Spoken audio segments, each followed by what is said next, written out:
صحیح اور غلط کا اختیار اللہ کی طرف سے عطا کیا گیا ہے۔ ہم کہیں یہ دلیل بھی دے دیتے ہیں کہ اپنا کوئی چلا جائے تو صبر نہیں ہوتا،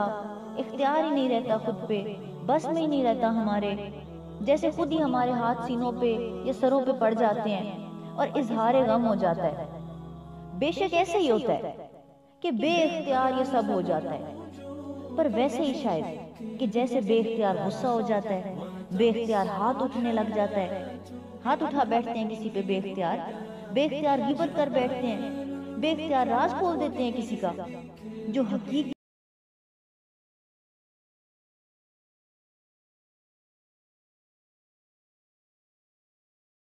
ہم جب حق کو پہچانتے ہیں یا حق راہ پہ چلتے ہیں تو حقیقت کھلتی ہے،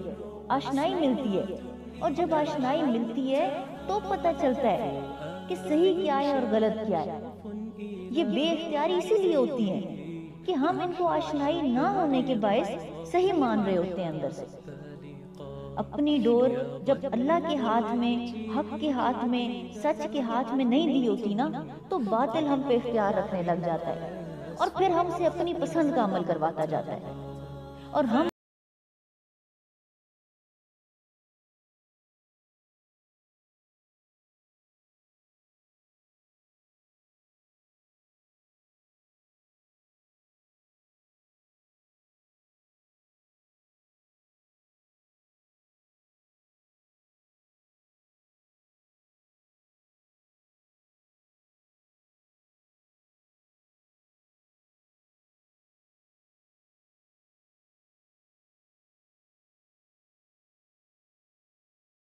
پاور مل جاتی ہے، اور اس اختیار کا استعمال کرتے حق کی پاور سے